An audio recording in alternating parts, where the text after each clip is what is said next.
നമസ്കാരം. പുതിയൊരു വീഡിയോയിലേക്ക് എല്ലാവർക്കും ഹർദ്ദമായ സ്വാഗതം. ഇന്നും അനുമോളെ കുറിച്ച് കൊണ്ട് തന്നെയാണ് വീഡിയോ. മറ്റൊന്നും കൊണ്ടല്ല, പ്രേക്ഷകർക്ക് അനുമോളുടെ കാര്യങ്ങൾ അറിയാൻ വേണ്ടിയിട്ട് വളരെ താല്പര്യമുണ്ട്. അതുകൊണ്ട് തന്നെ പ്രേക്ഷകരുടെ ഇഷ്ടമനുസരിച്ച് പ്രേക്ഷകരുടെ ഇഷ്ടം എന്താണോ ആ ഒരു താല്പര്യം മുൻനിർത്തിക്കൊണ്ട് നമ്മൾ അനുമോളെ കുറിച്ചുള്ള വീഡിയോ തന്നെയാണ് ഇടുന്നത്. പക്ഷെ ഞാനിപ്പോ ഇതിലെ വീഡിയോ ഇടാൻ കാരണം, അനുമോൾ ഇന്നലെ ഒരു Q&A ഇന്നലത്തെ ലൈവിൽ വന്നിട്ട് ഞാനൊരു Q&A ഇടുന്നത് ലൈവില് ഒരുപാട് മെസ്സേജസ്, ഇങ്ങനെ ആൾക്കാർക്ക് ഒരുപാട് ചോദ്യങ്ങൾ ഉണ്ടായിരുന്നു. ആ ചോദ്യങ്ങളൊക്കെ ഇങ്ങനെ ഒരുപാട് നല്ല സ്പീഡിൽ തന്നെ പൊയ്ക്കൊണ്ടിരിക്കുന്നുണ്ട്. അനുമോൾക്ക് അതിന് കൃത്യമായിട്ടുള്ള ഉത്തരം കൊടുക്കാൻ സാധിച്ചില്ല. അതുകൊണ്ട് തന്നെ അനുമോൾ ഞാനൊരു Q&A ഇടും. ആ Q&Aയിൽ നിങ്ങളുടെ ക്വസ്റ്റ്യൻസ് ചോദിക്കുക, അതിനുള്ള മറുപടി ഞാൻ മറ്റൊരു വീഡിയോ ആയിട്ട് എന്ത് ചെയ്യാം, ഞാൻ പറയാം എന്ന് പറഞ്ഞുകൊണ്ടൊരു സംഭവം ഇട്ടിട്ടുണ്ടായിരുന്നു. അതിനുശേഷം ഒരു Q&Aയുടെ ഒരു പോസ്റ്റ് ഇട്ടിട്ടുണ്ട്. അതിൽ വന്ന കുറെ ഇൻട്രസ്റ്റിംഗ് ആയിട്ടുള്ള കുറെ കമന്റുകളുണ്ട്. കുറെ കമന്റുകളൊന്നും ചിലപ്പോൾ അനുമോൾ വായിക്കില്ലായിരിക്കും, ചിലപ്പോൾ എടുക്കില്ലായിരിക്കും. എന്തായാലും നമുക്ക് ആ കമന്റുകൾ, പ്രധാനപ്പെട്ട കുറെ കമന്റുകൾ വായിക്കാം. വളരെ ഇൻട്രസ്റ്റിംഗ് ആയിട്ടുള്ള കമന്റ് ആയതുകൊണ്ടാണ് ഞാൻ ഏതാണ്ട് ഓൾമോസ്റ്റ് എല്ലാ കമന്റും വായിച്ചു നോക്കി. എനിക്ക് കുറച്ച് ഇൻട്രസ്റ്റിംഗ് ആയിട്ട് തോന്നി. അതുകൊണ്ട് തന്നെ നമുക്കതൊരു വീഡിയോ ആയിട്ട് ചെയ്യാം എന്ന് തോന്നി. ഓക്കെ, നമുക്ക് അനുമോളുടെ അതിലേക്ക് പോയി കഴിഞ്ഞാൽ ഓക്കെ, ഇവിടെ ഇന്നലെ ഇട്ട ലൈവിൽ കണ്ടു. ഇന്നലെ ഇട്ട ലൈവ് സത്യം പറഞ്ഞാൽ ഏതാണ്ട് 5 ലക്ഷം പേര് കണ്ടിട്ടുണ്ട് കേട്ടോ. ഇന്നലെ ഇട്ട ലൈവ്, അനുമോളുടെ ലൈവ്. ഓക്കെ, ഇതായിരുന്നു അനുമോളുടെ ആ ഒരു Q&A. അത് Q&A കമന്റ് ചെയ്തോളൂ, നിങ്ങൾക്ക് എന്നോടും എന്തും ചോദിക്കാം എന്ന് പറഞ്ഞുകൊണ്ടുള്ള ഒരു പോസ്റ്റ് ഇട്ടിട്ടുണ്ട്. ഇതുവരെ ഇത് 4 മണിക്കൂർ മുമ്പാണ് ആ ഒരു ഈ പറയുന്ന ആ പോസ്റ്റ് ഇട്ടത്. ഈ 4 മണിക്കൂർ കൊണ്ട് തന്നെ ഏതാണ്ട് 1000-ഓളം 927 ക്വസ്റ്റ്യൻസ്, ചോദ്യം ഇതിനകത്ത് വന്നിട്ടുണ്ട്. ഓരോ ചോദ്യങ്ങളായിട്ട്, എല്ലാ ചോദ്യങ്ങളും വായിക്കുന്നില്ല എങ്കിൽ കൂടി നമുക്ക് ഓരോ ചോദ്യങ്ങളായിട്ട് നമുക്ക് നോക്കാം. ഓക്കെ, തുടക്കം നോക്കാം. ശരി, തുടക്കം ഇവിടെ. ശരി, ഓക്കെ. ഇതിൽ 559 ലൈക്ക് കിട്ടിയ ഒരു ക്വസ്റ്റ്യൻ ആണ് കേട്ടോ. 4 മണിക്കൂർ മുമ്പ് ഇട്ടാണ്. എനിക്ക് ഇത് ഇട്ടത് SPGF. ആരോ ആയിക്കട്ടെ. എനിക്ക് ഒന്നേ പറയാനുള്ളൂ, നിന്റെ ജീവിതവും ആയുസ്സും കിട്ടിയല്ലോ, ഭാഗ്യം. എന്നെ പോലുള്ള അമ്മമാർ ടെൻഷൻ അടിച്ച് ഹാർട്ട് അറ്റാക്ക് ആകുന്ന അവസ്ഥയായിരുന്നു. സത്യമാണ് കേട്ടോ. എൻ്റെ അടുത്ത്, അതായത് ആ സമയത്തൊക്കെ നമ്മളെടുത്ത് വന്ന് ഇൻസ്റ്റയിൽ വന്ന് ബന്ധപ്പെട്ട ഒരുപാട് അമ്മമാരുണ്ട്. അവരുടെയൊക്കെ ആ ഒരു വേദന ഞാൻ അറിഞ്ഞതാണ്. അവരൊക്കെ എത്ര പേര് വിളിച്ച് പൊട്ടിക്കരഞ്ഞവർ ഒരുപാട് പേരുണ്ട്. അത് കൃത്യമാണ്. അത് ഈ 559 ലൈക്ക് അതിൽ വരാൻ കാരണം അത്രയും പേർക്ക് അത് റിലേറ്റ് ചെയ്യാൻ പറ്റുന്നുണ്ട് എന്നുള്ളത് കൊണ്ടാണ്. അതിൽ വരുന്ന റിപ്ലൈകൾ ഒരുപാട് അത് തന്നെയാണ് കണ്ടോ. അത് അനു കരയുമ്പോൾ ഞാൻ അറിയാതെ കരഞ്ഞു പോയി, മറ്റത് മറിച്ച് സത്യം മെന്റലി എന്തെങ്കിലും, അങ്ങനെ ഒരുപാട് പേര് സത്യം മോളെ എന്ന് പറഞ്ഞിട്ട് ഒരുപാട് പേര് അതിനെ റിലേറ്റ് ചെയ്തുകൊണ്ട് ഒരുപാട് പേര് എന്ത് ചെയ്തിട്ട് അത് കമന്റ് ചെയ്തിട്ടുണ്ട്. അടുത്ത 589 അടുത്ത ഏറ്റവും കൂടുതൽ ലൈക്ക് കിട്ടി ഇതിനാണ് കേട്ടോ. ആ മറുപടി നമുക്ക് വായിക്കാം. ഇത് ചോദിച്ചിരിക്കുന്നത് എന്തിനാണ്, നൈഹാമൽ എന്ന് പറയുന്ന ഒരു വ്യക്തിയാണ് കേട്ടോ.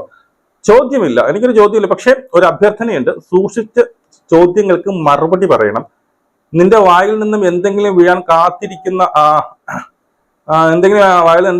കാത്തിരിക്കുന്ന വലിയ ഒരു ഗ്രൂപ്പ് പുറകെയുണ്ട്. Be careful. കൂടെയുള്ളവരെ പോലും വിശ്വസിക്കരുത്, ബന്ധുക്കൾ ഒഴികെ. മനസ്സിലായോ? അതായത് വളരെ സത്യസന്ധമായിട്ട് അല്ലെങ്കിൽ വളരെ വാലിഡ് ആയിട്ടുള്ള ഒരു ചോദ്യമല്ല, ഒരു അഭ്യർത്ഥനയാണ്, അല്ലെങ്കിൽ ഒരു എന്താണ് പറയുന്നത്, അഡ്വൈസ് ആണ് കൊടുത്തത്. മറ്റൊന്നുമല്ല. വാക്കുകൾ, വായിൽ നിന്ന് വരുന്ന വാക്കുകൾ വളരെ സൂക്ഷിച്ച് മാത്രമേ മറുപടി പറയാവൂ. കൂടെ നിൽക്കുന്നവരെ പോലും വിശ്വസിക്കരുത്, ബന്ധുക്കൾ ഒഴികെ. അങ്ങനെ പറയാനുള്ള കാരണമുണ്ട്. അങ്ങനെ പറയാനുള്ള കാരണം, ഇവരിത് പറയാനുള്ള കാരണം, നമ്മുടെ മുൻകാല സീസണുകളിൽ നമുക്കറിയാം, ഈ കൂടി നിൽക്കുന്നവർ അവസാനമൊക്കെ അവർ തമ്മിൽ അടിച്ചു പെയ്തത് പിന്നീട് അങ്ങനെ നമ്മൾ ഒരുപാട് കണ്ടിട്ടില്ല. റോബിന്റെ സീസൺ തൊട്ട് കൂടെ നിൽക്കുന്നവർ അവസാനം അങ്ങോട്ടും ഇങ്ങോട്ടും കാലുവാരി, അങ്ങോട്ടും ഇങ്ങോട്ടും പിന്നീട് ചെളിവാരി എറിയുന്ന ഒരു സംഭവം വന്നിട്ടുണ്ട്. അതിന്റെ അടിസ്ഥാനത്തിലാണ് ഇവർ ഈ ഒരു കമന്റ് പറഞ്ഞത്. ഓക്കെ, അതിനകത്ത് 18 റിപ്ലൈസ് ഉണ്ട്. അതും അവരെ അനുകൂലിച്ചു കൊണ്ടുള്ള റിപ്ലൈസ് തന്നെയാണ്. ഇനി അടുത്ത ക്വസ്റ്റ്യൻ, അഞ്ജലി ഷെജി. ലക്ഷ്മി നക്ഷത്രയും അനുക്കുട്ടി റിയൂണിന് വേണ്ടി വെയിറ്റിംഗ്. അതെ, ലക്ഷ്മി നക്ഷത്രം, ഇതിന് ശേഷം ലക്ഷ്മി നക്ഷത്രം അനുമോളുമായിട്ട് വലിയൊരു ഇത് നമ്മൾ കണ്ടില്ല. അതിന് വേണ്ടിയിട്ട് വെയിറ്റിംഗ് എന്ന് പറഞ്ഞിട്ടുണ്ട്. ഇനി അടുത്ത പൊന്നൂസ് വിനോദ. എന്റെ അനുഭവം വെച്ച് പറയുകയാണ്, നമ്മളൊരു തുറന്ന പുസ്തകമാവരുത്, വായിച്ചു കഴിഞ്ഞാലും ക്ലൈമാക്സ് ആർക്കും മനസ്സിലായി. അതായത് എല്ലാം തുറന്ന് മീഡിയയിൽ വന്ന ഒരിക്കലും എല്ലാം തുറന്ന് വിളമ്പരുത് എന്നുള്ളതാണ്. മനസ്സിലായത്? എപ്പോഴും ഒരു സസ്പെൻസ്, അത് സത്യമാണ്. അതിപ്പം അവരൊരു തമാശയിൽ ചിരിച്ചുകൊണ്ടൊക്കെ ഇട്ടതാണെങ്കിലും അത് നമ്മൾ ഇതെല്ലാം വന്ന് മീഡിയയിൽ വന്ന് നമ്മുടെ ജീവിതത്തിലുള്ള എല്ലാ കാര്യങ്ങളും വന്ന് പറയേണ്ട ആവശ്യമില്ല എന്നുള്ളതാണ്. നീ ആരെയും ഒന്നും പറയേണ്ടാലും നിന്റെ സന്തോഷം കണ്ടെത്തി മുന്നോട്ട് പോവുക. എന്ത് തീരുമാനം എടുക്കുമ്പോൾ 2 വട്ടം ചിന്തിക്കുക. ഗോഡ് ബ്ലസ് യു എന്ന് പറഞ്ഞിട്ട് ഒരു സംഭവം. പിന്നിൽ നിന്ന് കുത്തിയവരെ ഒരിക്കലും കൂടെ കൂട്ടരുത്.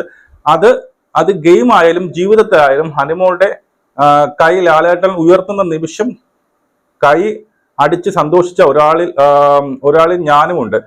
Love you Hanimol, happy. അതായത് എന്താണ് പറയുന്നത്, പിന്നിൽ നിന്ന് കുത്തുന്നവരെ ആരും ഒരിക്കലും വിശ്വസിക്കരുത്, അത് ഗെയിം ആയാലും ജീവിതത്തിലായാലും എന്ന് പറഞ്ഞുകൊണ്ടൊരു സംഭവം. അതായത് അന്ന് കൈ പൊക്കിയപ്പോൾ കൈകൊട്ടിയവരിൽ ഞാനുമുണ്ട് എന്ന് പറഞ്ഞുകൊണ്ട് അനിക്കുട്ടി ഉള്ളത് കൊണ്ട് മാത്രം ഞാൻ ആദ്യമായി ബിഗ് ബോസ് കണ്ടു എന്ന് പറയുന്ന കാർത്തിക് പറയുന്ന ക്വസ്റ്റ്യൻ. ബെസ്റ്റ് ആക്ട്രസ് അവാർഡ് കിട്ടിയ സ്റ്റാർ മാച്ചുകൾക്ക് ഒരു ലഡ് പോലും കൊടുക്കാത്തതിന് അനൂപ് പറഞ്ഞു കേട്ടു, പറയുന്നത് കേട്ടു. അങ്ങനെ ആയിരിക്കും. അനുവിനെ സപ്പോർട്ട് ചെയ്യുന്ന സ്റ്റാർ മാജിക്കിലും കുറെ പേർ മീഡിയയിൽ വന്നിരുന്നു. ബിഗ് ബോസ് വിന്നർ ആയിട്ട് സ്റ്റാർ മാജിക് ടീമിന് എപ്പോഴാണ് ട്രീറ്റ് കൊടുക്കുന്നത്. അതായത് അന്നേരിക്കും എന്തോ മറ്റേ ബെസ്റ്റ് ആക്ട്രസിന്റെ ഒരു അവാർഡ് കിട്ടിയപ്പോൾ ലഡ് പോലും വാങ്ങിച്ചു കൊടുത്ത തമാശയിൽ പറഞ്ഞിട്ടുണ്ടായിരുന്നു. അതുകൊണ്ട് അവർക്ക് എപ്പോൾ ട്രീറ്റ് കൊടുക്കും എന്നാണ് ചോദിക്കുന്നത്. ഈ ഒരു ക്വസ്റ്റ്യൻ നോക്കണം. അതായത് ബാലമുരളി കൃഷ്ണ ചോദിച്ചത് 16 ലക്ഷം PR കൊടുത്തു എന്ന് പറഞ്ഞവരുടെ മുന്നിൽ 16 ലക്ഷം വോട്ട് കിട്ടി ജയിച്ചത് ഒരു ഇയോട്ടിക് ജസ്റ്റിസ് ആയി തോന്നി. അതായത് 16 ലക്ഷം PR കൊടുത്തു എന്നുള്ളതാണല്ലോ ഇവിടുത്തെ നമ്മുടെ ആരോപണം.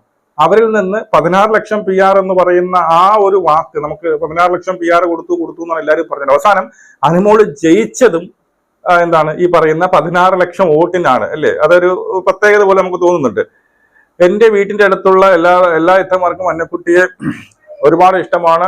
ഞാൻ ഇപ്പോഴും ലൈവ് കണ്ടിരിക്കും. അനുമോൾ ലൈവ് മിണ്ടാതിരിക്കുന്ന ദിവസം ഭയങ്കര ബോറായിരുന്നു. അന്നക്കുട്ടി ഒന്ന് ചിരിച്ചു കാണാൻ ഞങ്ങൾ ഹാപ്പിയാകും. എന്തോ ഇത്രയും BBയിൽ ഞാൻ സ്നേഹിച്ചിട്ടുണ്ടെങ്കിൽ അത് അനുമോളെ തന്നെയാണ്. ഇതുവരെക്കെട്ടും ഞാൻ സ്നേഹിച്ചത് അനുമോളാണ്. ഫ്രണ്ട്ഷിപ്പ് ചൂസ് ചെയ്യുമ്പോൾ ശ്രദ്ധിക്കുക, അപ്പുറത്തിരുന്ന് നമ്മുടെ കുറ്റം പറയുന്നവരാകരുത് നമ്മുടെ ഫ്രണ്ട്സ് എന്ന് പറഞ്ഞിട്ടുണ്ട്.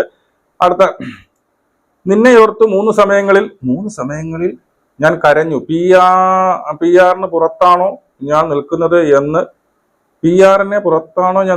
ബിഗ് ബോസിനോട് ചോദിച്ചത്. PR-ന്റെ പുറത്താണോ ഞാൻ നിൽക്കുന്നത് എന്ന് ബിഗ് ബോസിനോട് ചോദിച്ചത്. ആദിലയോട് അങ്ങനെ പറഞ്ഞിട്ടില്ല എന്നും പറഞ്ഞ് ജിഷിനോട് പറഞ്ഞപ്പോൾ പിന്നെ കണ്ണാടിയോട് സംസാരിച്ചപ്പോൾ സഹിക്കാൻ പറ്റാത്ത വേദനയുള്ള എന്നെപ്പോലുള്ള അമ്മമാർക്ക്, അതായത് 3 കാര്യങ്ങൾ തോന്നിയപ്പോൾ എനിക്ക് കരച്ചിൽ വന്നത്. ഒന്ന്, ഞാൻ PR-ന്റെ പുറത്താണോ നിൽക്കുന്നത്. പിന്നെ ജിഷിനോട്, പിന്നീട് ആദിലയോട് ഞാൻ അങ്ങനെ പറഞ്ഞിട്ടില്ല എന്ന് പറഞ്ഞ കരഞ്ഞ സമയവും, പിന്നെ കണ്ണാടി നോക്കി പറഞ്ഞു. അതൊക്കെ വളരെ വൈകാരികമായിട്ടാണ് ജനങ്ങൾ എടുത്തത്. ശരിയാണ്. മാനിഫെസ്റ്റേഷൻ കഴിവ് എങ്ങനെയാ പഠിച്ചത് എന്നുള്ളത് ചോദിക്കുന്നത്. എനിക്ക് തന്നെ ഒരുപാട് ഇഷ്ടമാണ്. ആരുടെയും കുറ്റം, നീ ഇതുപോലെ തന്നെ നെഗറ്റീവ് കമന്റ് മൈൻഡ് ചെയ്യാതെ സ്ട്രോങ് ആയിട്ട് മുന്നോട്ട് പോകുക. കപ്പ് കിട്ടിയാൽ ഒരുപാട് സന്തോഷം. സുഖമാണോ? ന്യൂ പ്രൊജക്ട് എന്താണ്? പുതിയ പ്രൊജക്ടുകളെ കുറിച്ച് ചോദിക്കുന്നുണ്ട്. I see you few people asking about Pattaya girls reunion. കുറെ ആൾക്കാർ ഈ പട്ടായ റീയൂണിയനെ കുറിച്ച് ചോദിക്കുന്നു. അതിന് അവരോട് വളരെ ആത്മാർത്ഥതയുള്ളവരാണെന്ന് ഞങ്ങൾക്ക് എല്ലാവർക്കും അറിയാമായിരുന്നു. ലാസ്റ്റ് ആഴ്ചകളിൽ അനു നേരിട്ട പോരാട്ടത്തെ കുറിച്ച് ചിന്തിക്കുമ്പോൾ എന്റെ വ്യക്തിപരമായ അഭിപ്രായം, അവർ അനുവിനെ പോലുള്ള ഒരു സുഹൃത്തിനെ അർഹിക്കുന്നില്ല. ആളുകൾ അവർക്ക് ഒരു അവസരം കൂടി നൽകൂ എന്ന് പറഞ്ഞേക്കാം. പക്ഷെ അവളെ മനസ്സിലാക്കാൻ അവൾ ഇതിനകം തന്നെ ധാരാളം അവസരങ്ങൾ നൽകിയിട്ടുണ്ട്. പക്ഷെ അവർ അനുവിനോട് പെരുമാറിയ രീതി എല്ലാവർക്കും എളുപ്പത്തിൽ മറക്കാൻ കഴിയുന്ന ഒന്നല്ല. അവൾക്ക് എല്ലാം മറന്ന് ഇടപഴകാൻ എളുപ്പമാണ്. പക്ഷെ അനുവിനത് ബുദ്ധിമുട്ടാണ്. കാരണം അവൾ അവരെ ശരിക്കും സ്നേഹിച്ചിരുന്നു. ചങ്കു പറച്ച് കാണിച്ചാലും ചെമ്പരത്തിപ്പൂ എന്ന് പറഞ്ഞാൽ പിന്നെ എന്ത് ചെയ്യാനാ എന്നുള്ളത്. പട്ടാ ഗേൾസിനെ പറ്റി പട്ടാ ഗേൾസിനെ പറ്റി എന്റെ അഭിപ്രായം ഞാൻ അവസാനം പറയുന്നുണ്ട് കേട്ടോ. പട്ടാ ഗേൾസിനെ പറ്റി ഒരുപാട് കമന്റുകൾ വരുന്നത്, അവരുടെ റീയൂണിയൻ എന്നൊക്കെ ചോദിച്ചുകൊണ്ട്. ഞാനും TV ആൻഡ്രമാണ്. ഒരു ദിവസം അന്നക്കുട്ടിയെ കാണണമെന്നുണ്ട്. നെവിനുമായിട്ടുള്ള ഫ്രണ്ട്ഷിപ്പ്, ഇനി ഫ്രണ്ട്ഷിപ്പിനെ പറ്റി പറയാം. പുതിയ മൂവി ഓഫറുകൾ വന്നിട്ടുണ്ട്, അതിനെക്കുറിച്ച് ചോദ്യങ്ങളൊന്നും തന്നെ ഇല്ല. എനിക്ക് ഇത്തിരി ഗുഡ് ക്വാളിറ്റീസ്, എനിക്കില്ലാത്ത ഒത്തിരി ഗുഡ് ക്വാളിറ്റീസ് അനുമോൾക്കുണ്ട്. ആലോചിച്ചിട്ട് മറുപടി എല്ലാത്തിനും. അനുക്കുട്ടിയെ ആയുസും അറിവും ദീർഘായുസും. അങ്ങനെ അനുമോളുടെ നിനക്ക് നല്ലതേ വരൂ. അനുമോളെ നിന്നെ വേദനിപ്പിക്കുന്നവർക്കും ദൈവം കൊടുത്തോളാം എന്നുള്ള സത്യം. അനുക്കുട്ടി മോളെ നീ ബിഗ് ബോസിൽ പുറത്തിറങ്ങിയ ഇതുവരെ നിന്നത് പെർഫെക്റ്റ് ആണ്. ജീവിതത്തിൽ ഏറ്റവും സന്തോഷം നൽകിയ നിമിഷം എന്താണെന്ന് ചോദിക്കുന്നത്. എന്റെ അമ്മയ്ക്ക് ഭയങ്കര ഇഷ്ടമാണ്. എന്റെ വീട്ടിലെ 4 ഫോണുകളുണ്ട്. അത് കപ്പ് കിട്ടിയ ശേഷം ആഫ്റ്റർ പാർട്ടിയിൽ ആലേട്ടനും മറ്റും കണ്ടസ്റ്റന്റും എല്ലാം ആയിട്ടുള്ള അനുഭവങ്ങൾ പറയൂ. മനസ്സിലായി? കപ്പ് കിട്ടിയതിന് ശേഷമുള്ള അനുഭവങ്ങൾ. ഞാൻ ആദ്യം അനീഷിനാണ് വോട്ട് കുത്തിയത്, പിന്നീട് കൊടുത്തു എന്നുള്ളത്. ബിഗ് ബോസിൽ ഏറ്റവും ജെന്യൂനായി തോന്നിയത് ആരാണ്? ഇതൊക്കെ ഈ ക്വസ്റ്റ്യൻസ് ഒക്കെ എടുക്കുമെന്ന് ഞാൻ കരുതുന്നു. ഗോൾഡ് മോർ തന്നെ ബിഗ് ബോസിൽ പോയിട്ട് വന്നതിന് ശേഷം ചേച്ചിക്ക് കിട്ടിയ വലിയ ബ്ലെസ്സിങ് സർപ്രൈസ് ഏതൊക്കെയാണ് ചോദിക്കുന്നത്. അടുത്തൊരു question, what is the major difference that you felt in your day to day life after Bigg Boss? Did you see BB episode? Do you cry or felt really emotional after watching any of your BB relative reels shorts after coming home? അതായത് അതിനുശേഷം വീട്ടിൽ വന്നതിന് ശേഷം പിന്നെ episode കാണാറുണ്ടോ? Reels കാണുമ്പോൾ എപ്പോഴെങ്കിലും വൈകാരികമായ സങ്കടം വന്നിട്ടുണ്ടോ എന്നുള്ളതിനെ കുറച്ചൊക്കെ ക്വസ്റ്റ്യൻസ് ചോദിച്ചു. Most of the entertaining contestant of the season അങ്ങനെ പറഞ്ഞിട്ട് you should be very careful when you choose ഫ്രണ്ട്സിനെ ചൂസ് ചെയ്യുമ്പോൾ അല്ലെ. ഞാനൊരു സാധാരണ വീട്ടിൽ ഞാൻ വോട്ട് ചെയ്യുകയും കപ്പ് കൊണ്ടുപോകണമെന്ന് ആഗ്രഹിക്കും മനീഷിനെ ആയിരുന്നു. പക്ഷെ അവസാനം അനുവിന്റെ എല്ലാവരും കൂടെ ഒറ്റപ്പെടുത്തിയപ്പോൾ ഓക്കെ, ആദ്യം തന്നെ കപ്പ് നേടിയ അനുമോൾക്ക് അഭിനന്ദനങ്ങൾ എന്ന് പറഞ്ഞു. ഇനി അടുത്തൊരു ക്വസ്റ്റ്യൻ ആണ്, പ്ലാച്ചി സ്റ്റോറി വേണ്ട. I am a business person and I am telling from my own experience starting a venture means peace of mind ഉണ്ടാവില്ല, മനസ്സിലായോ? Also it can become risky later on. If you can get a good income from other sources like inauguration content with that, you will have a peace of mind അല്ലേ. അതായത് ഈ പ്ലാച്ചി store വേണ്ടെന്ന് പറയാം. അയാളൊരു business ഒരു മാനാണ്, അതുകൊണ്ട് ഈ business ചെയ്യുമ്പോൾ വളരെ ടെൻഷനും കാര്യങ്ങളൊക്കെ ഉണ്ടാവും. അതുകൊണ്ട് ആ പ്ലാച്ചി സ്റ്റോർ വേണ്ട എന്നാണ് പുള്ളിയുടെ അഭിപ്രായം. അതിനെക്കുറിച്ചും എന്റെ അഭിപ്രായം അല്ല. പട്ടാ ഗേൾസ് പാച്ചപ്പ് വെയിറ്റിംഗ് എന്ന് പറഞ്ഞുകൊണ്ട് ചോദിക്കാൻ ഒന്നുമില്ല, ഇപ്പോഴും സന്തോഷത്തോടെ ഇരിക്കുക. ചേച്ചിയും നെവിനും ചേട്ടനും പിന്നെ അവരും അതുപോലെ ഒരു ഉപദേശം തരട്ടെ, സംസാരിക്കുമ്പോൾ ഇടയ്ക്ക് കരിക്ക് കുടിക്കും പോലെ വാ കൊണ്ട് ഒരു ശബ്ദം കേൾക്കുന്നു, അതൊന്ന് നിർത്താൻ ശ്രമിക്കുമ്പോൾ പിന്നെ മനസ്സിലായില്ല എന്നൊരു സംഭവം അത് എനിക്കുണ്ട് കേട്ടോ. ഞാനും ഇടയ്ക്ക് വെച്ചിട്ട് സംസാരിക്കുമ്പോൾ ചിലപ്പോൾ ഉമിനീര് ഇറക്കുന്ന ഒരു സ്വഭാവമാണ്. അത് എപ്പോഴും ഞാൻ ഉമിനീര് ഇറക്കുന്ന ഒരു സ്വഭാവം എനിക്കത് ഒരുപാട് പേര് പറഞ്ഞിട്ടുണ്ട്, എനിക്ക് മാറ്റാൻ പറ്റത്തില്ല. കാരണം ആ സമയം ഞാൻ ഇറക്കുന്നതെന്ന് വെച്ച് കഴിഞ്ഞാൽ എനിക്ക് എന്തെങ്കിലും മറവി വരുമ്പോൾ ഞാൻ സംസാരിച്ചുകൊണ്ടിരിക്കുമ്പോൾ എൻ്റെ ഫ്ലുവൻ്റ് ഞാൻ ഓർമ്മിക്കുന്നതാണ്. അടുത്ത് എന്ത് പറയണം, എന്താണ് വിട്ടുപോയെന്ന് ഞാൻ മനസ്സിൽ ഓർമ്മിക്കുമ്പോൾ അറിയാതെ അത് ഓട്ടോമാറ്റിക്കാണ്. നീ എന്ത് ചെയ്താലും രക്ഷയില്ല. അത് അനുമോൾക്ക് മാറ്റാൻ പറ്റുമെന്ന് എനിക്ക് തോന്നുന്നില്ല. ചിലവർക്കുള്ള ഒരു ജസ്റ്ററാണ്, അതങ്ങ് പോവും. അനുമോളെ ഞാൻ പട്ടാ ഗേൾസ് വലിയ ഫാൻ ആയിരുന്നു. ഷോ കഴിഞ്ഞ് പ്ലീസ് അവരോട് ചേച്ചിയുടെ സ്ഥാനത്ത് നിന്ന് ക്ഷമിച്ചു കൂടെ നിർത്തണേ എന്നൊക്കെ പറഞ്ഞുകൊണ്ട് വന്നേ പോലെ ചതിച്ചും പിന്നിൽ നിന്ന് കുത്തിയവർ ആരൊക്കെ എന്ന് അനുമോൾക്ക് നന്നായി അറിയാമല്ലോ. അതുകൊണ്ട് ദയവ് ചെയ്ത് അവരുടെ കൂടുതൽ അടുപ്പം വേണ്ട എന്ന് പറഞ്ഞുകൊണ്ട് കയ്യകലം വെക്കുക എന്നുള്ളതാണ്. Anu you is my favourite person in Bigg Boss. Anumol അങ്ങനെ ഒന്നും ചോദിക്കാനുള്ള അടുത്ത ഷാനവാസയ്യയോട് പുറത്തു വന്നതിന് സൗഹൃദമുണ്ടോ? നിങ്ങൾ രണ്ടുപേരും തമ്മിൽ എവിടെയൊക്കെയാണ് നന്മ ഉള്ളവരായിട്ട് തോന്നിയിട്ടുള്ളത്? നിങ്ങൾ രണ്ടുപേരാണ്. നെവിൻ ഇടയ്ക്കൊന്ന് ഇടയുമെങ്കിലും ആളും കൊള്ളാം. I love how you are managing your success after BB. Please continue the same. Don't do any unnecessary interviews especially with those who are craving to create a controversy. Let the haters bark at you as long as they want. Keep smiling and move forward towards success. That's the best answer that you can give them. Seeing how you are doing after BB makes me proud to say that I am one of your many PRs. അതായത് അവർ പറയുന്നത് ഇത് ഒരു വളരെ നന്നായിട്ട് ഇങ്ങനെ കുറെ questions ഉണ്ട്. Okay, ഇത്രയും മതി. കുറെ ക്വസ്റ്റ്യൻസ് താഴായിട്ട് കിടപ്പുണ്ട്. അപ്പോൾ ഈ ഒരു ക്വസ്റ്റ്യൻസിന് അവർ പറയുന്നത് മറ്റൊന്നുമല്ല, എന്താണ് ഇന്റർവ്യൂസ് കൊടുക്കുമ്പോൾ സെലക്റ്റീവ് ആയിരിക്കണം. അനാവശ്യമായ ഇന്റർവ്യൂസ് കൊണ്ടുപോയി കൊടുക്കുക. അതായത് ചിലവര് കോൺട്രവേഴ്സീസ് ഉണ്ടാക്കാൻ വേണ്ടിയിട്ട് ഇന്റർവ്യൂവിനെ വിളിച്ചിട്ട് അനാവശ്യമായ ക്വസ്റ്റ്യനുകൾ ഇടിച്ചു കയറ്റി അവരുടെ ചാനൽ റീച്ച് ആക്കാൻ വേണ്ടി ശ്രമിക്കുന്നത്. അപ്പൊ അങ്ങനെയുള്ള ആൾക്കാർക്കൊന്നും ഇന്റർവ്യൂസ് കൊടുക്കും വളരെ സെലക്റ്റീവ് ആയിട്ട്. ആർക്കാണ് ഇന്റർവ്യൂ കൊടുക്കുന്നത്? ഈ പറയുന്ന ഷാരിയെ പോലുള്ള അവരുടെ അടുത്ത് നിന്ന് ഫ്രണ്ട് ചെന്ന് വീടരുത്. അവരെവിടെ കൂടി എങ്ങനെയെങ്കിലും നമ്മുടെ വായിൽ നിന്ന് അല്ലെങ്കിൽ എന്തെടുത്ത് പുറത്തിട്ട് അതൊരു കോൺട്രവേഴ്സി ഉണ്ടാക്കി അതൊരു വിവാദമാക്കി തീർക്കാം എന്ന് കരുതി കൂട്ടി വരുന്ന കുറെ ഇന്റർവ്യൂസ് ഉണ്ട്. അപ്പൊ അവരെ ആരും എന്ത് ചെയ്ത് വിളിച്ച് അവർക്കൊന്നും കൊണ്ട് തല വെച്ച് കൊടുക്കരുത് എന്നുള്ളൊരു ഉപദേശം വളരെ നല്ല ഒരു ഉപദേശമായിട്ട് ഞാനും കണക്കാക്കുന്നു. ഇനി പട്ടാ ഗേൾസിന്റെ റിയൂണിയനെ പറ്റി ഒരുപാട് പേര് ചോദിച്ചിട്ടുണ്ട്. അവർക്ക് ഇഷ്ടമാണ് മറ്റതാണ്, നിങ്ങൾ എന്ന് റിയൂണിയൻ ചെയ്യുമെന്നത്. സത്യം പറഞ്ഞു കഴിഞ്ഞാൽ പല ആവർത്തി അനുമോള് ഇൻഡയറക്റ്റ് ആയിട്ട് വന്ന് പറഞ്ഞിട്ട് എനിക്കതിന് താല്പര്യമില്ല. മനസ്സിലായി, എനിക്കതിന് താല്പര്യമില്ല. പക്ഷേ പുറത്തിറങ്ങി ഇപ്പൊ ഈ പറയുന്ന ഏഷ്യാനെറ്റിന്റെ തന്നെ സ്റ്റാർ മാജിക്കിലോ സ്റ്റാർ സിംഗിലോ അവിടെ എന്തോ പോയിട്ട് അവരുമായിട്ട് സംസാരിക്കുന്നുണ്ട്, എടുക്കുന്നുണ്ട്. മലബാർ ഗോൾഡിന്റെ അവിടെ ഒരു പാല് കാച്ചിൽ അവരോട് സംസാരിക്കുന്നു. അത് മതി. എന്റെ ഒരു അഭിപ്രായത്തിൽ പറഞ്ഞാൽ അത് മതി. കാരണം നമ്മളത് ഗെയിം എന്ന് പറയുമ്പോഴും അത് നമ്മളെ ബിഗ് ബോസിൽ നടന്നത് ഗെയിമാണ്. പക്ഷെ ഒരു തരത്തിൽ അത് അവരുടെ സ്വഭാവവും കൂടിയാണ്, മനസ്സിലാക്കുക. ഒരു തരത്തിൽ അത് അവരുടെ സ്വഭാവമാണ്. ജീവിതത്തിൽ ആ സ്വഭാവമുണ്ട്. അത് ഒരു 50 ദിവസം 60 ദിവസം കഴിയുമ്പോൾ അവർ കാണിക്കുന്നില്ല, അവരുടെ സ്വഭാവമാണെന്ന്. അത് ജീവിതത്തിൽ അവർ ഉടനീളം ഉണ്ടാകും. അപ്പൊ അതുകൊണ്ട് തന്നെ അവിടെ വലിയ ഒരു അടുപ്പം ഇല്ലാതിരിക്കുന്നതാണ് നല്ലത്. ഈ ജനങ്ങൾ ഇങ്ങനെ പലതും പറയും, അവർക്ക് എങ്ങനെയെങ്കിലും ഈ പട്ടാ ഗേൾസ് എന്ന് പറഞ്ഞ ഒരു ഗ്രൂപ്പ് ഉണ്ടാക്കി അവർ അനാവശ്യമായിട്ട് അത് അനുഭവിച്ചവർക്കേ മനസ്സിലാവും. എത്ര 1 അല്ല 2 അല്ല 3 അല്ല എത്രയൊക്കെ പ്രാവശ്യം നിങ്ങളുമായിട്ട് പാച്ചപ്പ്, അത് നമ്മുടെ ബിഗ് ബോസ് നോക്കുമ്പോൾ തന്നെ എത്ര പ്രാവശ്യം ഇവർ തമ്മിൽ പാച്ചപ്പ് ആയിട്ടുണ്ട്. പാച്ചപ്പായി വീണ്ടും പിന്നെ നിന്ന് കുത്തുന്ന, അങ്ങനെ കുത്തുകളെ ഏറ്റുവാങ്ങിയാണ് അത് ചോദിച്ചു. ഇനി ജീവിതത്തിലും ആ കുത്ത് ഏറ്റുവാങ്ങാൻ വേണ്ടി നിങ്ങളെ കൊണ്ട് ഇട്ട് കൊടുക്കരുത് എന്ന് എനിക്ക് പറയാനുള്ളൂ. എനിക്ക് അനുമോളുടെ അടുത്ത് പറയാൻ ഇത്രയേ ഉള്ളൂ. അനുമോൾ ഇപ്പൊ എന്താണ് അനുമോളുടെ മനസ്സിലുള്ള തീരുമാനം, അത് തന്നെയാണ് ബെസ്റ്റ് ആയിട്ടുള്ള തീരുമാനം. അങ്ങനെ എന്താണ് തുറന്നുകൊണ്ടുള്ള ഒരു വിരോധമോ കാര്യങ്ങളോ, നമ്മുടെ കൂടെ ഉണ്ടായിരുന്ന എന്താണ് ഒരു കോ കോണ്ടസ്റ്റന്റ് ആണ് മത്സരത്തിന്, അതിലുള്ള ഇഷ്ടം കാണുമ്പോൾ ഹായ് ബൈ എന്ന് പറയുന്ന ഒരു റിലേഷൻ, അതല്ലാതെ അവരെ പോലെ ഒരു വലിയ റിലേഷനിലേക്ക് കൊണ്ടുപോകാതിരിക്കുന്നതായിരിക്കും ഏറ്റവും ബെറ്റർ എന്നുള്ളത്. പിന്നെ ശൈത്യയെ കുറിച്ചൊക്കെ കുറെ ആൾക്കാർ ചോദിക്കുന്നുണ്ട്.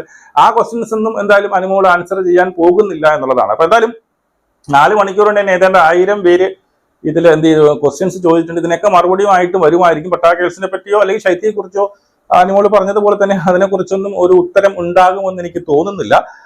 പക്ഷേ കുറെ ഇൻട്രസ്റ്റിംഗ് ആയിട്ടുള്ള കുറെ അഡ്വൈസ് കുറെ പേര് കൊടുത്തിട്ടുണ്ട്. അതിൽ എനിക്ക് ഏറ്റവും എടുത്ത് പറയാനുള്ളത് ആ ബിസിനസിന്റെ കേസും കൂടി പറയാം. ഈ എന്താണ് നമ്മുടെ പ്ലാച്ചിന്റെ പേരിൽ ഒരു ബിസിനസ് തുടങ്ങാൻ പോകുന്നു എന്ന് പറഞ്ഞുകൊണ്ടുള്ള ഒരു അനൗൺസ്മെന്റ് ഉണ്ടായിരുന്നു. ഇപ്പോഴൊന്നുമല്ല, കുറച്ചു കാലം കഴിഞ്ഞ്. അപ്പൊ അതിനകത്ത് ഒരാളെന്ന് പറഞ്ഞാൽ ഞാനൊരു ബിസിനസ്മാൻ ആണ്, ഈ പറയുന്ന ബിസിനസ് തുടങ്ങുമ്പോൾ അതിനായിട്ടുള്ള ടെൻഷനും കാര്യങ്ങളൊക്കെ ഉണ്ടാവും. അത് സത്യമാണ്. അപ്പൊ നമുക്ക് ഈ പറയുന്ന ഇപ്പം അനുമോൾ അനുമോൾ ഇപ്പൊ ചെയ്യുന്ന കാര്യം റീൽസ് ആയിക്കോട്ടെ, അല്ലെങ്കിൽ പിന്നെ ഇനാഗ്രേഷൻ ആയിക്കോട്ടെ, ഇനാഗ്രേഷൻ എപ്പോഴും കിട്ടത്തില്ല, ചിലപ്പോൾ 1-2 മാസം കിട്ടും. പിന്നെ ഇനാഗ്രേഷൻ വളരെ കുറയും, വല്ലപ്പോഴും കിട്ടിയാലായി. ഓക്കെ. പിന്നെ അനുമോളിന്റെ എന്താണ് കഴിവ്? എപ്പോഴും നമ്മുടെ കരിയർ ചൂസ് ചെയ്യുമ്പോൾ നമ്മുടെ കഴിവ് എന്താണ്, എനിക്ക് എവിടെയാണ് ശോഭിക്കാൻ പറ്റുന്നത്, എന്റെ കഴിവുള്ള ആ ഒരു മേഖല മാത്രം പിടിക്കുക എന്നുള്ളതാണ്. മനസ്സിലായോ? ഇപ്പം അഭിനയത്തിലാണ് അനുമോൾക്ക് കോൺഫിഡൻസ് അല്ലെങ്കിൽ അത് മാത്രം കോൺസെൻട്രേറ്റ് ചെയ്യുക. മറ്റൊരു സ്ഥലത്തേക്ക് പോകുമ്പോൾ നമ്മുടെ കോൺസെൻട്രേഷൻ പോകും. അതാ പക്ഷെ നമുക്ക് തുടങ്ങിയേ പറ്റുള്ളൂ.